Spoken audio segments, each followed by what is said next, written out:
Welcome, everyone. Welcome, you wild wanderers. Proud to be, right? Proud to be wild. Welcome, everybody, to the February Speakers Series.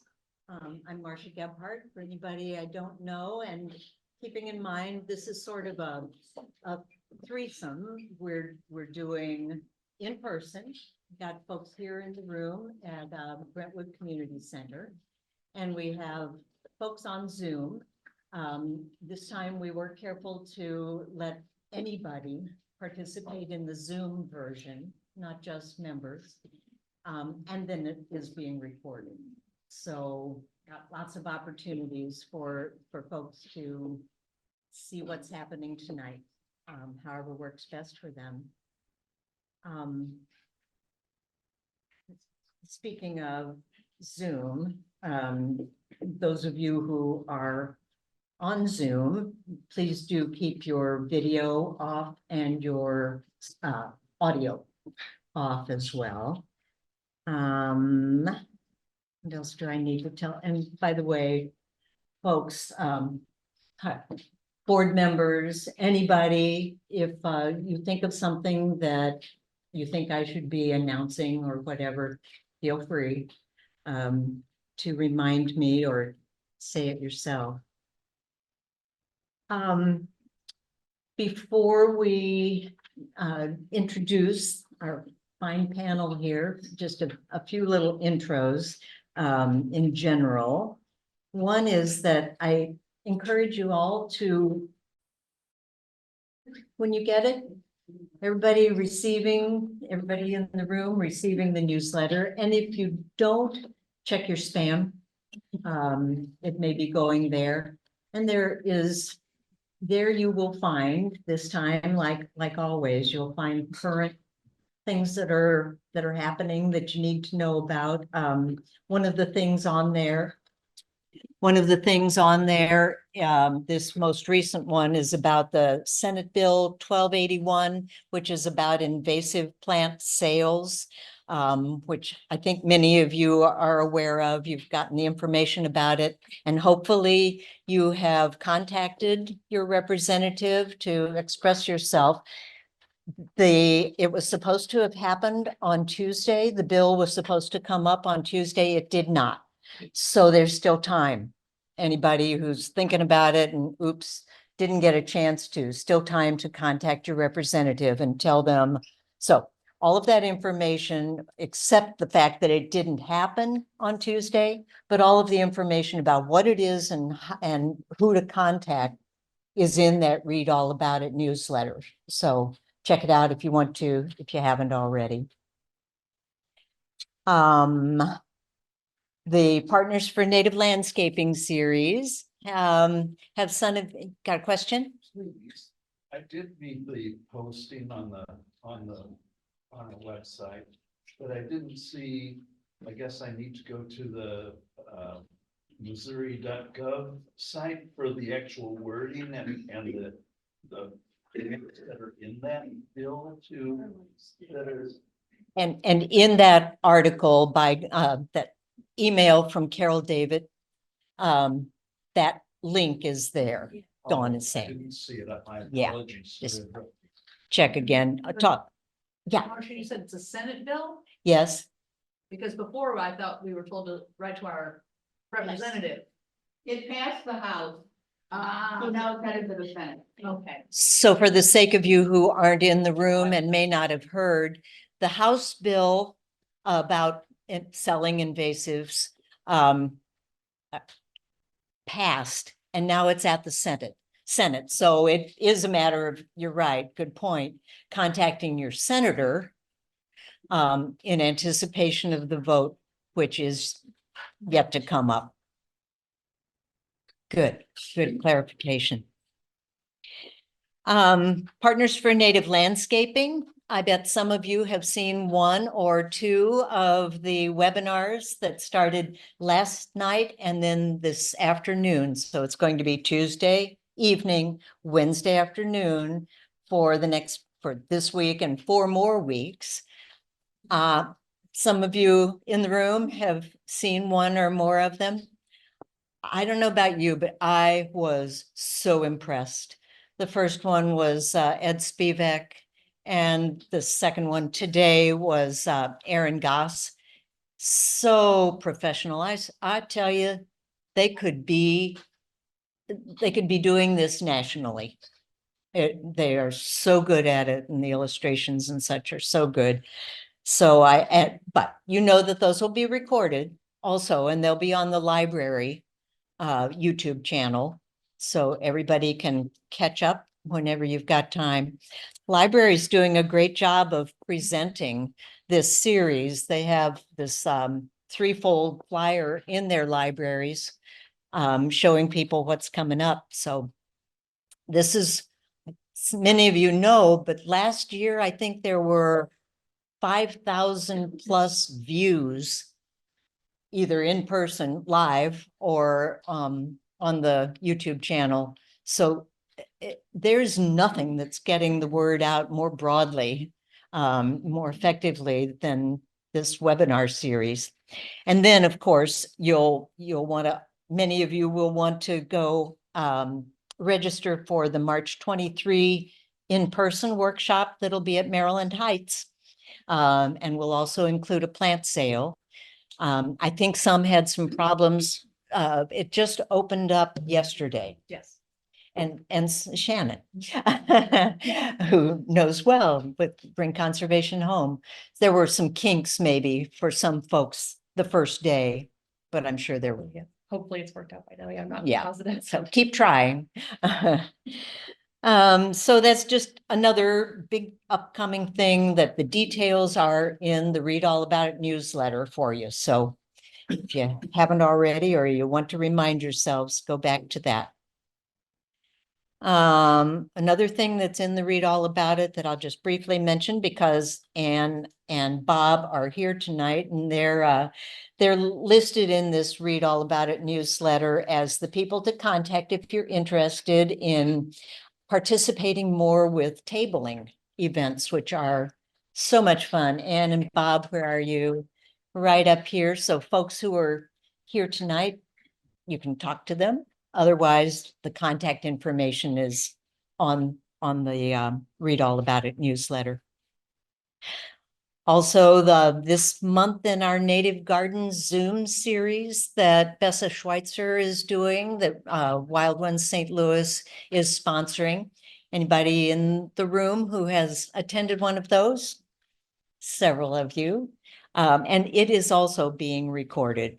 And so if in this newsletter, if you want to look back at it, because it's, they just did February. She just did February, and each month there will be a recording of things to do in your native garden that particular month.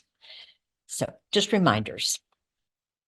For one thing that Kate Go on. asked us to remind members that the mentoring program deadline to sign up to be a mentor or a mentee is on March 3rd. Should I repeat that, Dawn? You were pretty good and loud. The deadline for becoming a mentor or a mentee is March 3rd. So there's access to that information in the Read All About It newsletter also. An advantage to being in person at these is the last couple of months, and we'll do it again in March, we're bringing books for people to just peruse and be reminded of some of the wonderful books that are out there that are related to native landscaping that you may not know of. And one of my personal favorites that I'm taking the time to laud because I have the microphone, is Charlotte's Crossing. Anybody heard of it? Some of you. Is wonderful. I am just so taken by it. It's a novel, but it is full of native plant and wildlife information. Worked beautifully into this wonderful story line. On the front cover, there's a quote by Doug Tallamy, says, well-researched, witty, deeply touching, one of my all-time favorite books. Doug Tallamy. And then at the back, in notes and acknowledgement, she, the author, says, next time, consider joining a chapter of Wild Ones. This national volunteer-driven organization is a great resource for home gardeners. So she is a landscaper. She practices what she preaches, and she also happens to be a wonderful novelist. So trouble is, nobody has it. Library doesn't have it. So far, all you can do is get it online, buy it. Who's the author? Author is Marty Thompson Arnold. Charlotte's Crossing.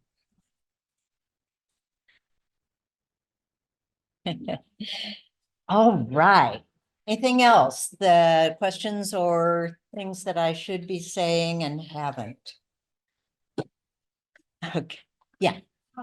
Just a note about March 23rd, anybody who's going to the Maryland Heights thing, that's only that morning is when you can vote in the president's, if you happen to be Democrat, the president's, what do you call it? The primary.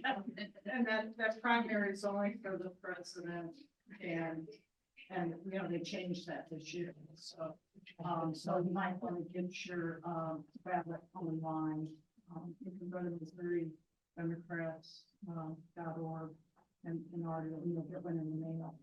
And you're supposed to get some information. Everybody is in the mail, but I don't know. Thank you. Just because you have to mail it in, because if you're going to the Maryland Heights thing, it's the window to go and give it in person is from 8 to noon on Saturday, March 23rd, and that's it for this primary, other than mailing. Presidential primary is on March 23rd, which is the same day as the Partners for Native Landscaping workshop at Maryland Heights. So be aware. And if you want to vote in it, you may need to get your ballot online. Okay. Good. Thanks. All right. So now I get to hand it over to three people whose native landscaping knowledge is deep and broad. And by having the three of you, it's even broader and deeper. So Personally. don't take it personally. And the way we're going to work this tonight is each of them is going to introduce themselves. And as part of introducing themselves, they will also share one of the most common questions that they get. And then after they all introduce themselves, I will share the questions asked with them that have already been submitted. They will answer them as they wish, and then we'll take time for questions from folks in the room. So that's the logistics of it. And take it away, broad and deep panel. All right. How's everybody doing? My name's Cody Heo. I'm the owner of Pretty City Gardens and Landscapes. We are located in South St. Louis City, and we have been in business now for 10 years. So I'm very excited about that. I have a background in ornamental horticulture. I studied horticulture at Merrimack Community College. So I didn't really get into this with a focus on native landscaping, but we have found tremendous opportunity as a business to do a lot of native landscaping. So most of our work is with the MSD Small Grants Program. We do a lot of stormwater management and rainscaping work.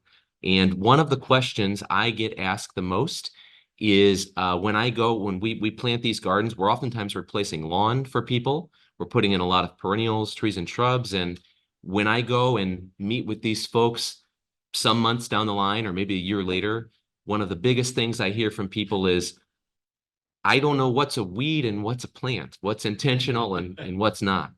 And there's a learning curve to managing what once was a lawn where you cut everything down to now I need to distinguish what's intentional and what's not and curate that and care for that. So I failed to mention, I'm also very involved in the local horticulture community. I've been very active with a professional association, the Landscape Nursery Association of Greater St. Louis. I've served on the board of that organization for the last 9 years and as the president for 4 of those. And in that capacity, I've also served as a voice for the horticulture industry in the state of Missouri with as a representative actually for that Senate bill, which just came up with the Missouri Invasive Plant Council. So I've been attending those quarterly meetings since 2021, and that's been an interesting experience. And Cody also takes care of some community gardens right near where we That's true. both live. I'm James Faupel. I am the Restoration Ecology Supervisor at the Litzsinger Road Ecology Center of the Missouri Botanical Garden. It is an educational facility of the Botanical Garden that's not open to the public. And we do a lot of nature education there. But my team, we do all the restoration work there. We're removing invasive species and reintroducing native plants. And that's for teachers to be able to bring their students there and learn about nature in a place-based setting. My background is like Cody. I went to St. Louis Community College, Merrimack. I did not go to college right out of school. And then I took night classes there and have now been working with native plants for 17 years. Kind of have a wide range background of work. First started out in the nursery industry and then went out into the native landscape or landscape and design field. And then I started working for the Missouri Botanical Garden just a little over 8 years ago. And it's been a blast. The question I get the most is definitely, what plant can I plant on a shady hillside so to hold the soil in place. I get asked that, I feel like, at least like 5 to 10 times a year. And it's generally because like somebody's removed, they've heard about native plants and all the invasive plants, and they've gone and removed bush honeysuckle and they've removed winter creeper, etc. And now they got bare hillside and they're trying to hold it in place. The best answer I can give on that is a wide variety of species that are dry upland, woodland species that are native to Missouri and to the St. Louis area. But with that, of course, everybody wants a couple species. Generally, when people have this situation, it's a pretty large scale thing. I like to answer with some fairly aggressive native plants, things like creek oats or beet grain grass. These grasses have nice fibrous roots, and they grow in woodland situations, and they hold the soil pretty well on these kind of conditions. However, they are aggressive. They're not things that you necessarily want to use in your normal landscaping, but for bush honeysuckle replacement, the seed can be kind of cheap for these, and you can kind of spread it around and they'll spread themselves too. So. My name is Shannon Callahan. I'm the outreach specialist for Bring Conservation Home. And unlike these guys, I'm a more recent transplant to St. Louis. So I'm from the Chicago area originally. And I've done some work with the Wisconsin Department of Natural Resources, the Missouri Department of Conservation. My background's in restoration ecology and resource conservation from the University of Illinois. And I moved to Missouri permanently in May of 2020. I'll take your condolences now. And I've been in this position now for almost a year. The question that I get most often besides that one is also people are really interested in native edibles. So I, in my role as the outreach specialist for BCH, I'm meeting with people in their landscapes, doing certifications, which some of you, I'm assuming, probably have certified landscapes through us. So I'm kind of helping curate those species for things like that. So thank you. Good job. That was concise and good start. Here is one of the questions we got submitted in advance. Bob Sichka, Check out. Checka, you're here. Well, you should let them ask. Yeah, yeah. We all got an You answer. can answer it and ask it in more detail than you did, if you want. Well, I have a couple of feeders in the yard and I have a big azalea that the birds kind of go back and forth between the azalea and the feeders. I'm looking for other bushes that the birds might sit in. That would Bushes encourage for more birds. Who wants it? Go for it. All right, so, you know, and asking, you know, I feel like this is almost like the second most asked question too, I get. What kind of stuff will attract birds? And it's a, you know, you could go at it a lot of different ways. A lot of people, I think, immediately think about, you know, what shrubs can I plant that are going to have berries to bring birds in? Truthfully, that's just like a small little window of the year that's going to be, you know, it's a lot of real estate, a plant just for the berries. So trying to pick plants that have berries and have other uses for wildlife is a really good use too. So my answer to kind of like that berry part is always having a wide diversity throughout the year. So like phenologically, plants that are going to get covered for that. Early berried plants like serviceberry and like our currants. Some of the later berried shrubs like dogwoods, viburnums, spicebush, sumac. These things are developing and ready to eat at the end of summer instead of the early summer. And then things like into the fall and into the winter, things like holly and junipers. You know, you kind of need to have that wide range. And when it comes to cover, the American holly and the juniper are, you know, evergreen trees and shrubs. And those are really big attractants to birds, of course, in the wintertime. The other part of that, again, you know, picking shrubs that are going to be feeding birds through other means, like, you know, if you're familiar with like Doug Talmey's numbers for how many Lepidoptera caterpillars are on each different shrub, you know, trying to target things like that too. So, because that's going to be feeding the birds throughout the rest of the year. That was a good answer, James. Oh, I would add elderberry is one that, so Yeah. I mean, I go to when we're designing and we get a specific question like that, you know, I'll go somewhere like the Missouri Wildflower website and type birds in as a search word, and it pulls up a whole bunch of results where they've specifically mentioned birds. So elderberry, and then in terms of cover, and you already said viburnum, which was also one I had, but I've also heard great things about giant river cane, and maybe you can speak about that. I know they have a nice standout at Shaw that you might have been more familiar with than So, I was, but- so we have it at Litzsinger too. Oh, at Litzsinger, but yeah. it's the ones at Litzsinger have been planted within maybe like the last 10 to 15 years, and they're still not really thick and full like the ones out at Shaw. So it's kind of a slow growing bamboo. It's our one and only native bamboo. It's not technically evergreen, but its foliage is still kind of hanging out there, and it's a good cover for birds when it becomes a nice dense thicket. But it's kind of slow growing, and again, it's a bamboo, so it can be a bit aggressive in that sense of not staying where you want it unless you have a big yard, which, you know, if you got like some bank erosion, that kind of thing. Penny? When they planted, before they planted that bamboo out of 22, they dug this huge pit, like a swimming pool size, and lined it with a rubber lining. Yeah, the one in the Wildflower Garden? Yeah. Yeah, and don't be fooled if you go to the Wildflower Garden and you see that the bamboo is being kept into a spot. The liner failed at some point in time because the horticulture staff out there are constantly fighting that. So no bamboo will find any crack and flaw and weakness.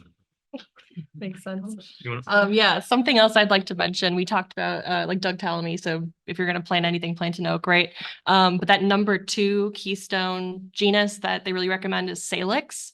So a lot of our willows are large trees, which maybe is not, you're looking for shrubs, but we have prairie willow, which is a salix shrub that is an upland, dry, hot, sun-loving shrub that is something to keep in mind as well to attract those caterpillars to bring in birds. Yeah. All right, next question from Jean Klockner. There she is too. If it's okay with you, I'll go ahead and read it just so that it's heard by all of our microphones. You are looking for recommendations for a native ground cover to work well in a stepping stone rock garden that gets partial sun, part shade, and tolerates being walked on, and is a low growing native steppable. Well, that's a good word. Steppable. All right. So I'm curious to see what you guys have for this one too. So this is just my personal experience. One of the plants that this past year I've kind of developed an appreciation for is Ohio horsemint. I saw it used very effectively as a ground cover that someone is keeping the stems snipped back. So not that I'm encouraging you to keep, stems snipped back, but if that's something that you were looking to do, it's very adaptable, sun, shade, has a really interesting flower in that spring, but then also I have some at my own house that I didn't realize has a really attractive fall color. Turns like a salmon pink kind of in the fall. So that's something worth looking at. But I saw it used very effectively as ground cover on someone's very hot, dry, right up against the sidewalk space. And I'm kind of interested in seeing it used more because I haven't seen it all that often. Something else I would mention is maybe yarrow, because that's kind of being used as a lawn alternative.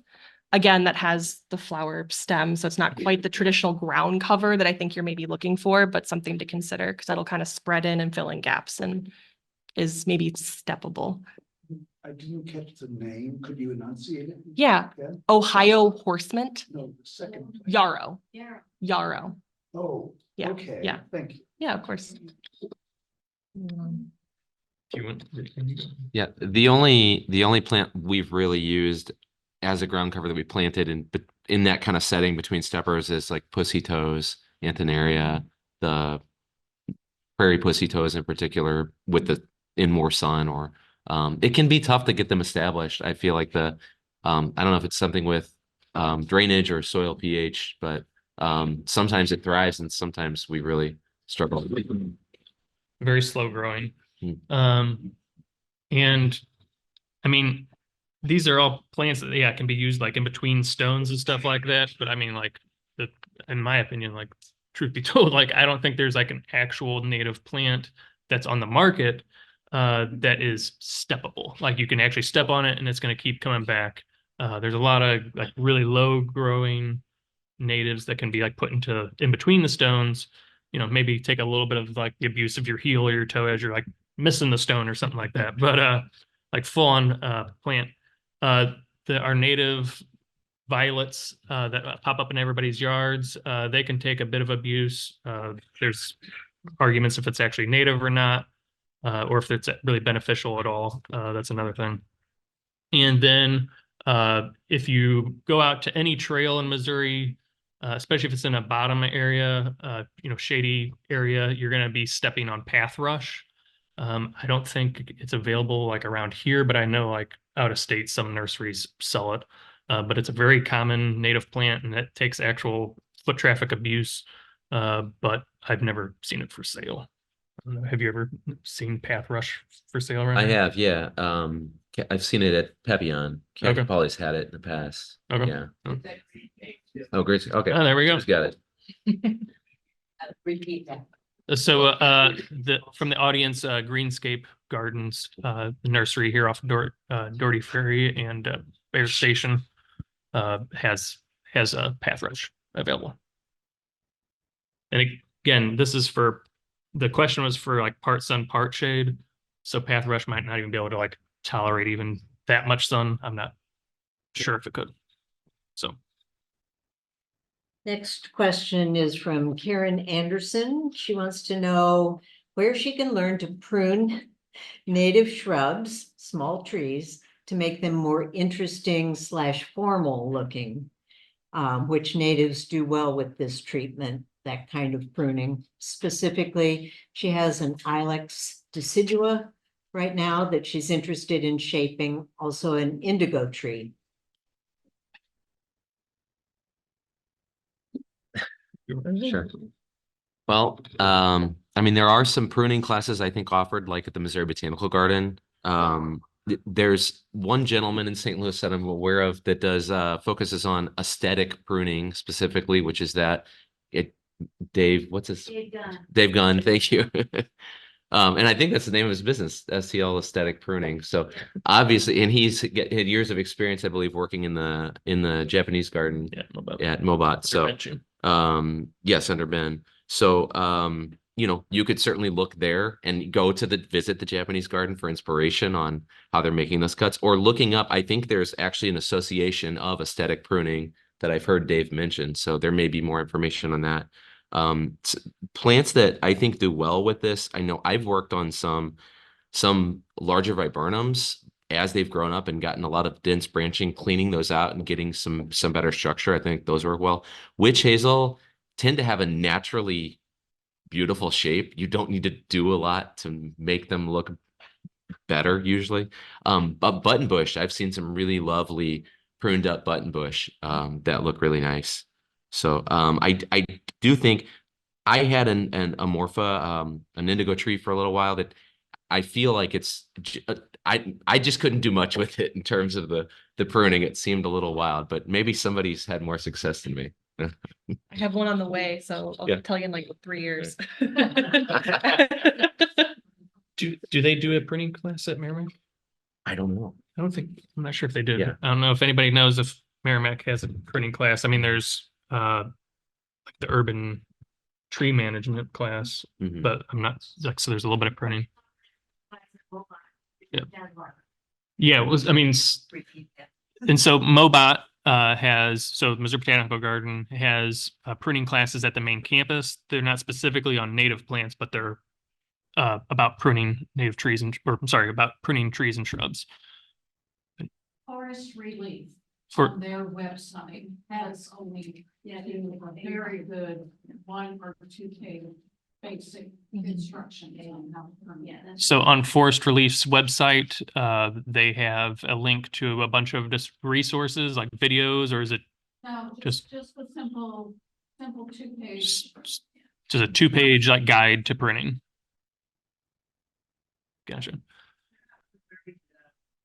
Pruning class for Grow Native, which is on the YouTube channel also. Yeah, I've done some printing classes out at Shaw for the native plant school before. I mean, it's quite possible that they may have that again in the near future. I think I did it in 2022. Little shout out for Litzsinger. If you want to become a volunteer at Litzsinger, we teach our volunteers all about pruning out there. And then a little shout out back to Bessa's monthly planner series. I just spoke about, it was very, I don't know, like 15-20 minutes. I got to speak on the shortened version of pruning native trees and shrubs. But yeah, so, and I can't remember if I've ever taught it for wild ones or not. There may be something on YouTube, I don't know. I got a couple. So yeah, just for in case anyone didn't hear, but Sue mentioned that Scott Woodbury has a tutorial on YouTube. I found it on the Missouri Prairie Foundation YouTube channel. I think probably Grow Native has it as well, but there's also a kind of brand new, I think this past year was their first year nonprofit volunteer organization out of Benton Park West, called STL Neighborhood Foresters. And it is a volunteer organization where they teach you how to prune city trees, and you get trained up. You get, I believe, an official like city number, so you can go around and prune trees in a city that need a little bit of help. So that's, if you're interested in getting hands-on practice and are in kind of South City area, that's a good thing to keep an eye out for. Do you want to mention anything about Aaronston? No, I mean, I don't know. That's all I know about that Okay. organization. Yeah, They yeah. were formerly STL Tree LC was their They previous just name, but they rebranded as which it was kind of a tongue tie. It was so hard to remember, Yeah. and that's why they changed it. And I confirmed that today Yeah. when doing this. Yeah. So now it's St. Louis Community Foresters, right? Neighborhood Foresters. Foresters. Okay, St. Louis It's easier to Neighborhood remember. Foresters. Okay. They have a website. Yeah. And they've got several events coming up. I did see their kind of for spring events planned. Yeah. Thank you. Mary Tucker wants you to please talk about how to manage a lawn when you can't convert it to native plants due to lack of time, money, etc. She struggles with weeds, water, and voles. Please talk about how to use shrubs and small trees to handle the too much lawn problem. So I have a small patch of lawn at home, and I have let it grow quite a bit more than I normally, it feels to me like it needs to be cut, but I go in with a weed eater, I knock down some of the tall parts. I've really been encouraged by I've been participating, I think James been participating as well. I don't know if Shannon, but the Shutterbee program in St. Louis City that and beyond the St. Louis region, focusing on observing native bees and that data that shows the difference in the number of bees you'll see with less frequent mowing. So I started with that, and then I noticed, hey, this didn't get very tall. I think I mowed maybe once or twice last year. And yes, it gets to in sort of the height that you would think I need to mow, but then it kind of stops. It doesn't just keep getting taller and taller and taller. So, right. Shrub. That's only in your backyard. That's only in my backyard. Not your front yard. My front yard, actually, I kind of let go too. My front yard for whatever reason stays a little shorter even, actually. So maybe it's just lucky. Maybe it's just site condition, but yeah. In terms of using shrubs and small trees to handle the too much lawn problem, I mean, sure, I guess that just means reducing your lawn and planting densely along a border. I mean, even taking 10% away I think, makes a big impact. If you can just do the perimeter of your yard 4 feet, 5 feet from a fence or border. So, have anything to add to the lawn? Yeah, you said it on if you are actually going to keep the lawn, which it's good to keep some lawn because of like walking areas and for resale value of your home. But yeah, if you're gonna leave it, mow it less frequently, allow the weeds, don't be out there using herbicides. There are some native weeds that'll pop up in your lawn. Spring beauty is a really nice one for the spring. When it comes to like the trees and shrubs part, sure, that's a great way to like slowly diminish your lawn too, because shaded lawn area is a lot easier to manage. Kind of like Cody was saying, like the mowing less frequently when it's in shade, you won't have to mow as much because it's going to be struggling itself. So if you plant lots of small trees and shrubs, eventually they're going to grow, and less area you have to actually maintain. Because if you're planting in perennials and annuals and things like that, then you are going to have a little bit more maintenance than just trees and shrubs, which are much easier to handle. Yeah, I second what Cody said. I think we mowed twice last year, and much to the chagrin of my next door neighbor. So something that I like to talk with people about on site visits is you can always, if you have, this big expansive front lawn, you can always start by taking a 10 by 10 square or circle, whatever shape out of the middle of it, plant a beautiful tree, plant a shrub, whatever, and start with that kind of planting bed, create a soft landing zone underneath that tree. And you can always expand from there. A little bit, like you said, even 10%, like a little bit is better than nothing. And something that we also always make sure to tell people, one of the easiest and most impactful things you can do if you do still have a lawn is to do nothing. Not fertilizing, not pesticide and herbicide treating, not watering. So even if you're just doing nothing and you're just letting it do its thing, that's better than putting all those chemicals and wasting water into the system. So, yeah. Thank you. Next question, and the last of the pre-submitted, from April Anderson. Can you offer any new methods that you're finding more effective to eradicate calorie pear and Sericea lespedeza, or non-chemical approaches that don't involve annual cutting?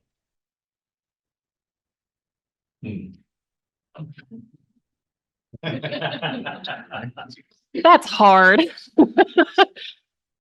That's hard. The non-chemical and non-annual cutting, I mean, that's like trying to box with your hands tied behind your back a little bit. The best thing I kind of came up with in thinking about this is I haven't personally tried this, maybe you guys have with honeysuckle. So not really applicable to Sericea, but potentially with calorie pear. If you don't want to cut and treat, we have heard there's some success if you're cutting and then taking like black plastic bags and putting bags over the stump, potentially like even a couple, and then stripping leaves as it resprouts to starve it out that way. That's only practical with, a certain amount of plants in the area. So that's I my, presume You're speaking of Japanese honeysuckle. no, bush honeysuckle. Bush. Yeah, so if you were to cut, and leave a stump, because it resprouts so often. But that's, like I said, that's, if you have an entire stand of that, that's not realistic. So that's the best answer I have for that one. Yeah.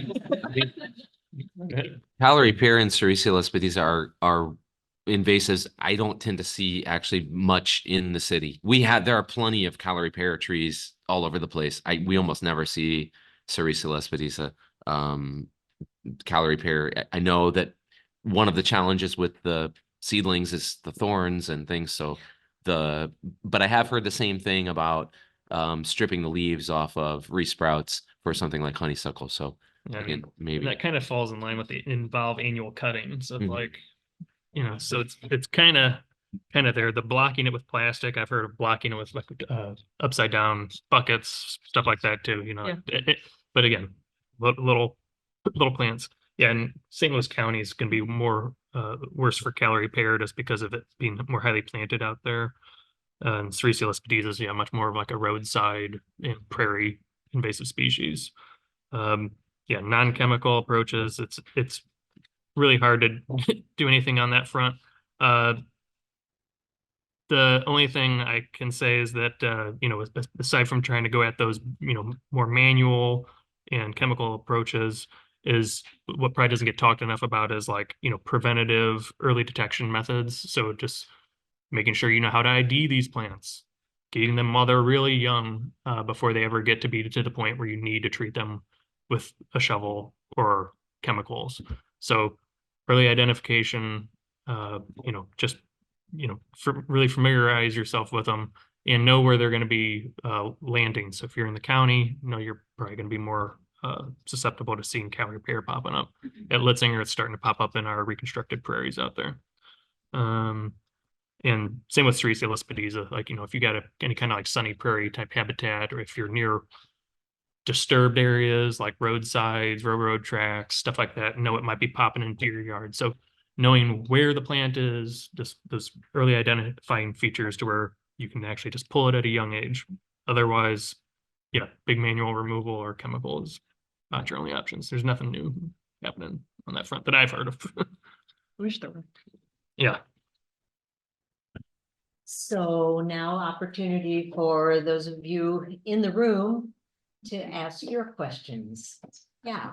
I'm surprised to see what you thought of my observation. So this past winter I was brave enough to let Indian grass go to seed and cup plant and sumac. And I'm like, it's still there. So I know I'm feeding the birds a bit, any thoughts on why they're not eating it? I mean, my Hang on a second. Oh, Let's yeah. see. Oh. Maybe you guys are probably as good or better than me at repeating the question. I don't think I need to be part of this, so if you'll just be careful to restate. Just remind the us. question. And I'll Yeah. point you to Yeah. the sign. Yeah, so the question was, you let your cup plant and sumac and Indian grass go to seed over the winter, and you were waiting to see things, eat it and strip it, and it didn't happen. And river. And river oats, yeah. So I kind of have been thinking the same thing a little bit. I let my cup plant go to seed and everything else go to seed. I think things are eating it. It's just I expected to have it stripped clean, right? Like my holly tree. Yeah, so that's my best guess. Is just I'm not seeing it happen in my yard, in my house. But I have seen finches on my prairie dock or my compass plant. So it does happen. It's just maybe it's not being observed directly. What area do you live in? In Baldwin. Yeah, no, I mean, you should have plenty of a wide variety of birds that could be coming in there and feasting on them. Are you the only thing in the area? Are you like Yeah, are you? an oasis? I Yeah. would say at least, we've walked a mile in any direction. Yeah. We never see other native plants. Potentially could be it. Yeah, They haven't found you yet. The response was that they've walked a mile away from their home and it's pretty much a little oasis that they've got planted in. Yes, connectivity is important for sure. Just think about like how we all go about our days. You know, do you ever go to a restaurant out in the middle of nowhere? Or are you targeting the areas where there's just, you know, high amounts of restaurants? I mean, same for other, you know, animals, wildlife. They're trying to expend their energy in a useful manner. They're not going to go out of their way to an area that's just like, you know, one small little stop, unfortunately. So, any additions to it? Is it too late to start seeds in containers, for reasons you don't need to know about? Is it too warm now to plant them? Do you do much in-house I don't do propagation? any propagation, yeah. Maybe. So, so yeah, the question was, is it too late to start my seeds? You don't need to ask why I'm not starting my seeds this late. But so the answer to that can be varied. It depends on the species. A lot of plants can germinate without any kind of stratification. Did you stratify over winter, like in the fridge? Oh, okay. Well then, yeah, you'll be fine. So as long as you had, so a lot of native species need, you know, somewhere between 30 to 90 days and sometimes even more, but for the most part, somewhere between 30 to 90 days, cold, moist stratification, and that can be supplemented in your fridge. A lot of people do it outdoors as well, but as everyone knows, this winter was a really mild one, not very moist either. So a lot of species probably won't even necessarily germinate if you had them outside this year. But yeah, you should be able to still start those, no problem, indoors this year. Oh, so they were just cold stratified, not moist. Oh, okay, so that can make a big difference. So they still might not break their dormancy unless the humidity levels in your fridge were really high, which is typically not the case. It's usually pretty dry inside refrigerators. So with that in mind, a lot of species can still germinate without a stratification period, but those are generally things like grasses. A lot of our native forbs need different types of stratification methods used on them.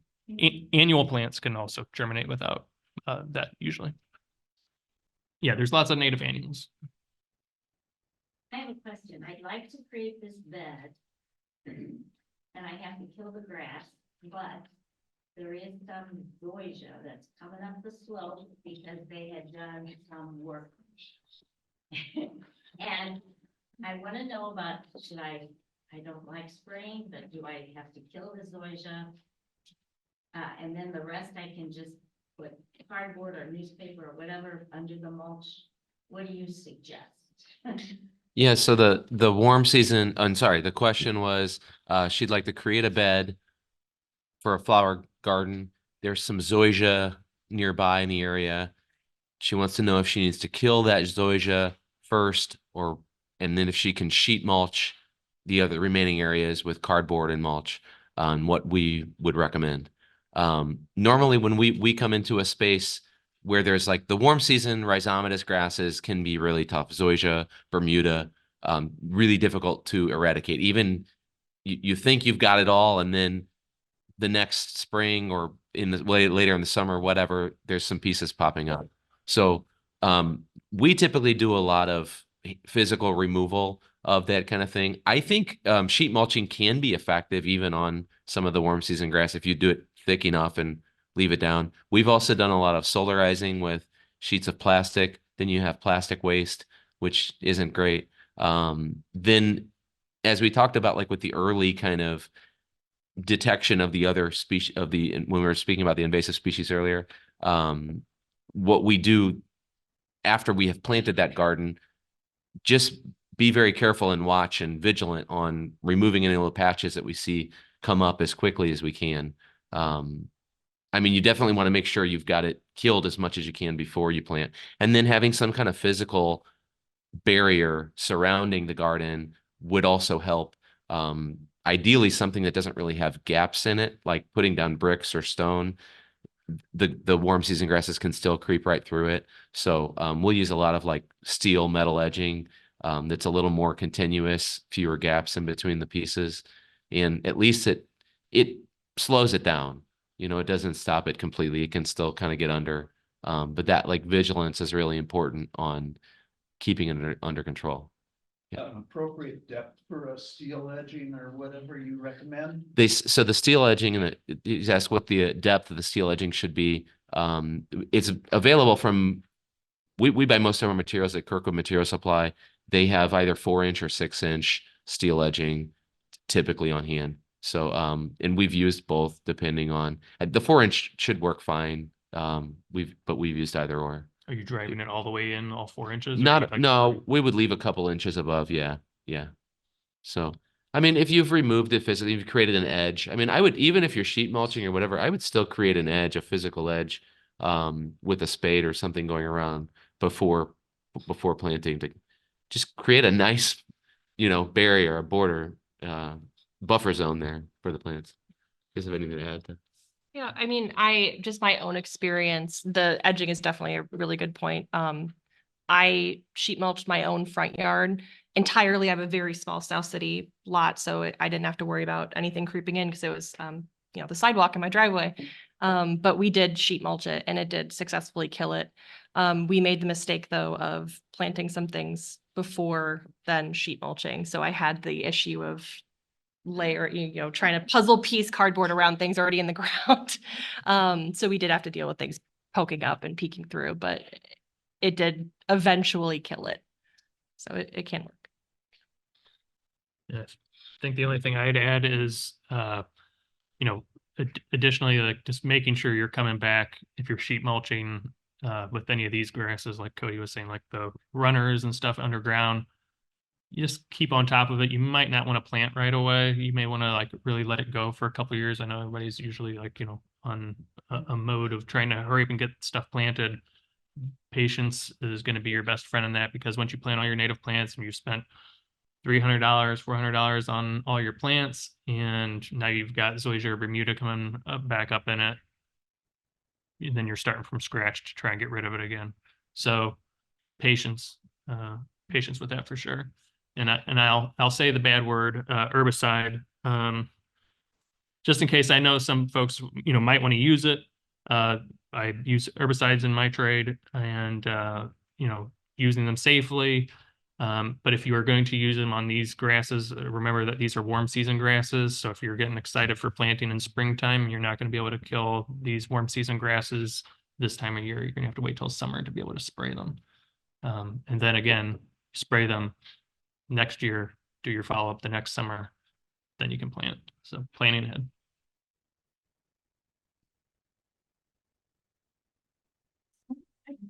When you let your grass grow, how high did it get?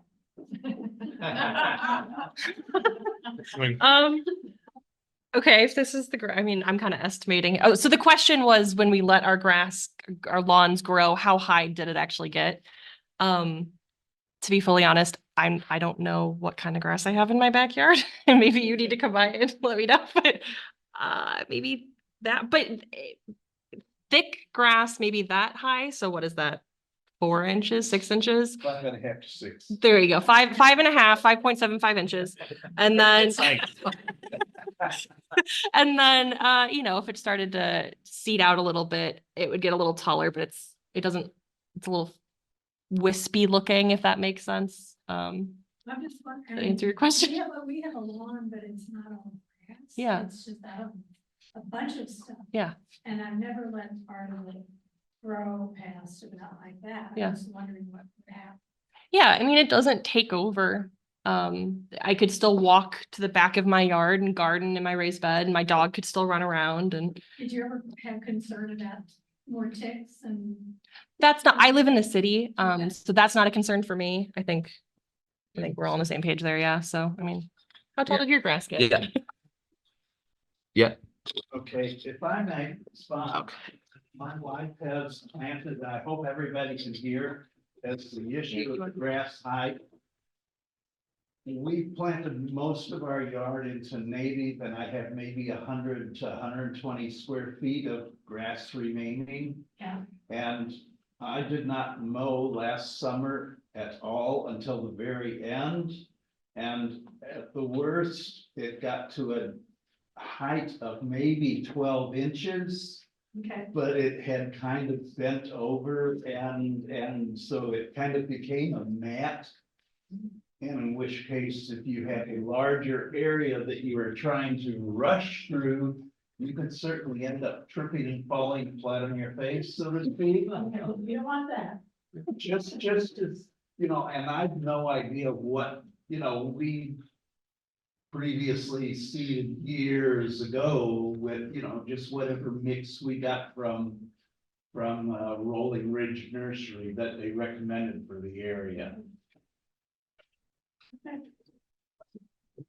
So yeah, yeah, our grass was probably that 6 to 8 inch range at that, and then the taller kind of wispy parts that she knows it'll start to form seed heads. I mean, if you have, most people tend to have a mix of fescue and maybe a little warm season grass in their lawn, and then other weeds, especially if you neglect it. I mean, clover and wild violet.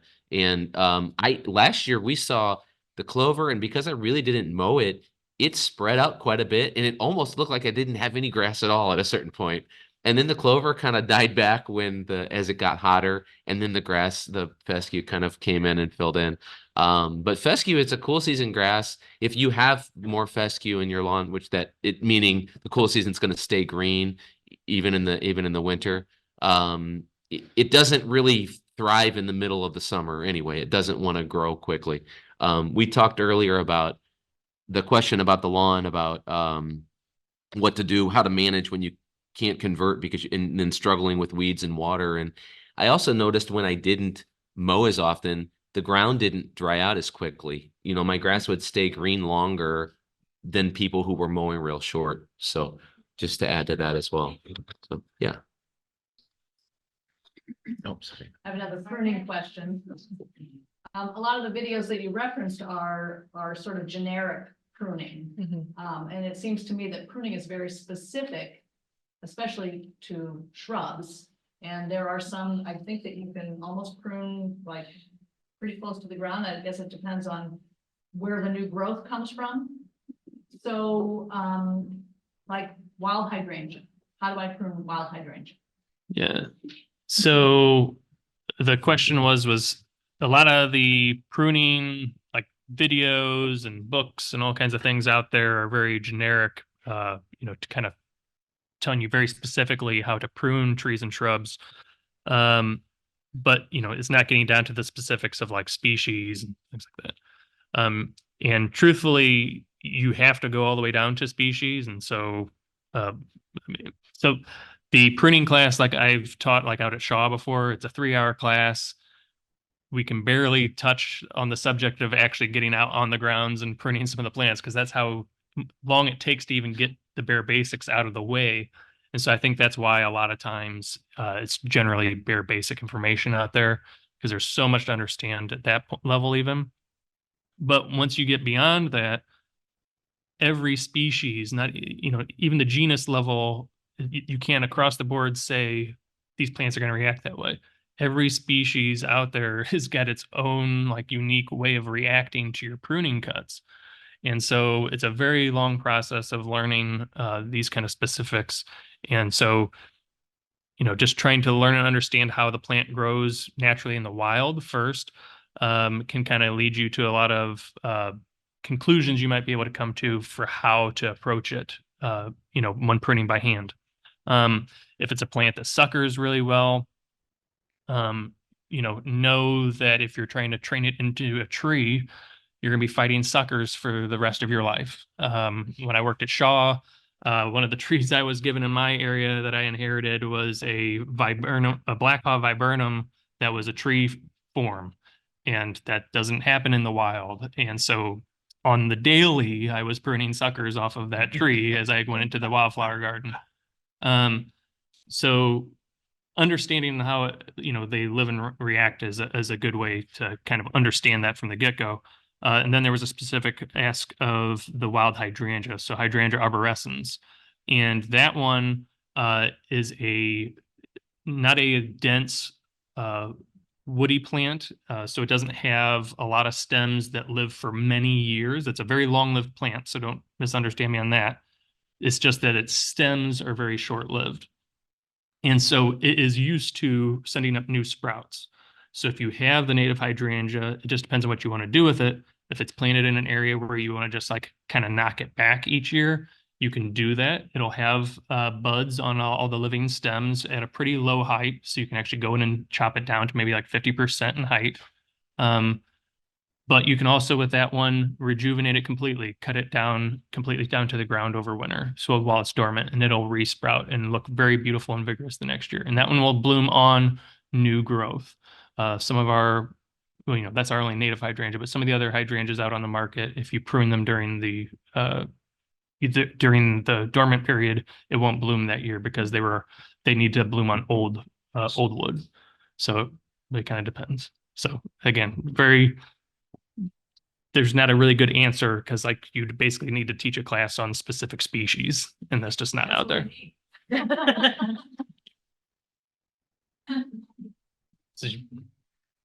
I have nothing to add. One to that. more question. I have a question about moles. It's not a native plant, so it's a mole, could be a mole. My next door neighbor, who is a fine next door neighbor, doesn't like them. And he puts out vibrational things. I think an overabundance of moles. And is it my game? Are they helping aerate the turf that I'd rather have gone on? Or my garden has become bald spots and tunnels. And it's very spongy. Today, when I walked out to feed my chickens, it's just spongy. And I happened to go to my next door neighbors today. Firm yard all the way up to his leg. So should I be concerned? You can take it if you want. I can talk about that later. Yeah, you talk about them too, because so the question was, should she be concerned about her neighbor puts out some sort of deterrent for moles or voles, and so it seems she's got an overabundance in her yard because they've all come where the conditions are more favorable to live. And should this be something she is concerned about, or is there maybe some added benefit such as aeration, the soil? So I mean, to me, if you're having a specific problem like in your garden with a pest, whatever that is, my typical solution is to plant things that pest doesn't tend to bother. Just so like Liatris is something that I know that has this corm that small rodents like to eat.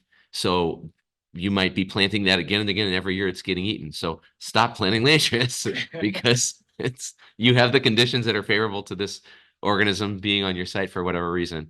In terms of them being an added benefit, sure. I mean, why not? I think those are native species to our area as well. So they're native organisms doing what native animals will do in our area. I'm not saying, I mean, sure, maybe it's giving you an ugly lawn, but I mean, Yeah, I mean, I second that. There are so very few natural soil aeration and turnover processes out there. So if your neighbor's yard is all compacted and hard and awful, like that's not a healthy soil profile. The soil is also an ecosystem. We don't think about that as often as I think we maybe should. So I say pro mole, pro vole. I mean, yeah, I like your point of just like adapting to what you have. And if they're a problem eating something, I mean, you didn't mention that they're specific. Yeah, I like it. Yeah.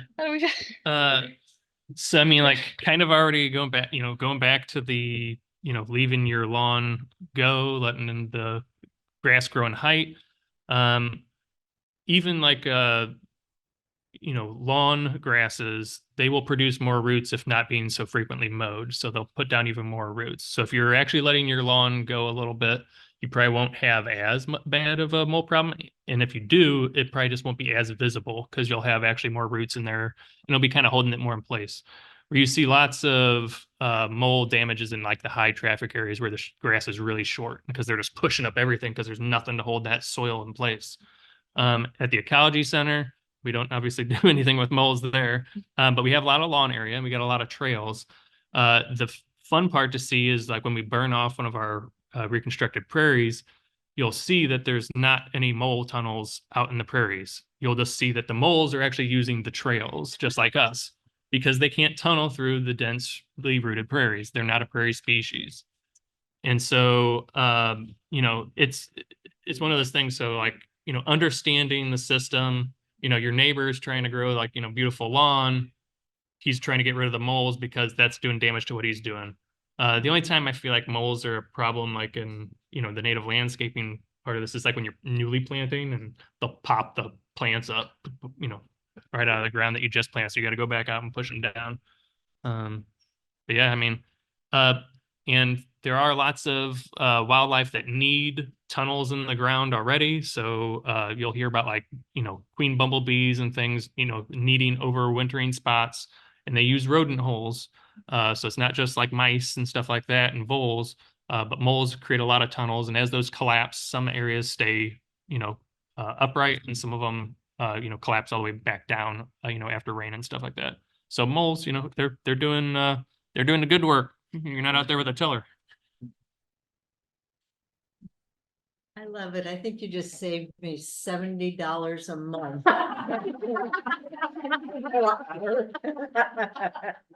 Promo. It's a great thing to end on.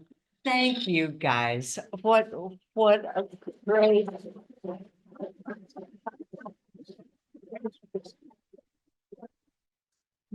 Broad and deep. That's what we got.